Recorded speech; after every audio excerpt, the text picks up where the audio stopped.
All right, let's talk the 2024 presidential election. For candidates seeking the nomination, small dollar donations are a necessary game changer. New numbers from the Federal Election Commission show 82% of President Trump's donations are small dollar, meaning $200 or less, whereas Ron DeSantis' small dollar donations sit at just 17% of his fundraising. And we know he's brought in millions and millions of dollars.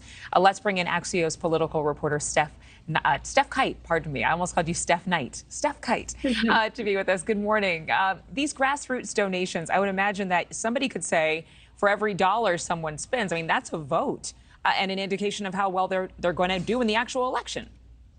Exactly. That's why these small dollar donations are so important for candidates at this stage in the game and also looking forward. It means that there are lots of individual people across the country who believe in the candidate enough that they're willing to part with their own money. Maybe it's not a lot of money, but the fact that people are still willing to give money to these candidates is a good sign of that grassroots energy. It also means that the campaign isn't overly relying on big donors who may reach that max number, the max amount of money they're able to contribute early on, and then leaving the candidate searching for other big donors to help keep the campaign going. Just within the past couple of weeks, there was some light on President Biden's fundraising. I mean, he and Democrats have raised over $70 million for his 2024 race since he opened his campaign in April alone. Do we have any idea of how many small money donors he has? Because I'm just, in my reporting and what I've seen, it doesn't look like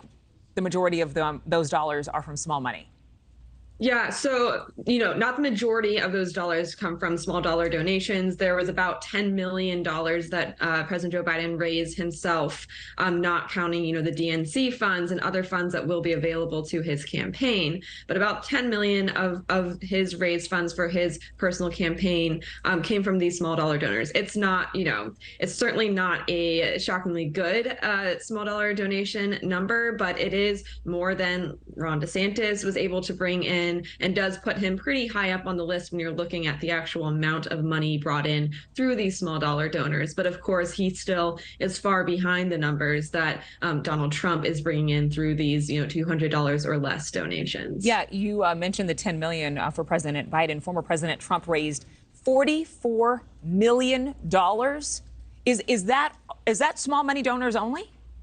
Not small dollar donors only. Wow. According to the FEC data at this point in the race. So this is starting from the beginning of the year through Q2. And look, Donald Trump has long been the king of small dollar donors. He has been able to tap into, your average American and convince them that he is the candidate they want to support.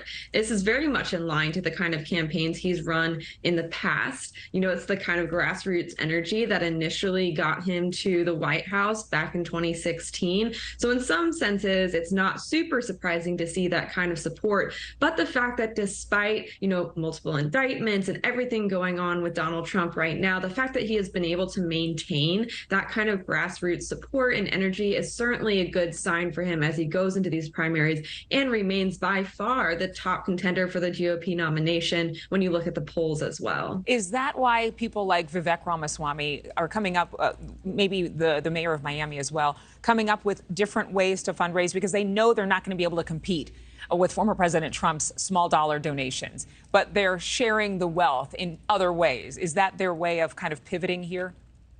Certainly, that's a huge part of it, trying to, pull people in the beginning and say, look, you should believe in me, and also I'll help you out by maybe giving you a $20 gift card or something to that effect. But this also has a lot to do with the rules around who qualifies for the debates. And that's where we're seeing a lot of people get creative, kind of come up with creative strategies because of the requirement that candidates have 40,000 individual donors contributing to their campaign in order to make it to that first debate stage. Of course, we're still seeing some candidates, even former Vice President Mike Pence, struggling to meet that threshold.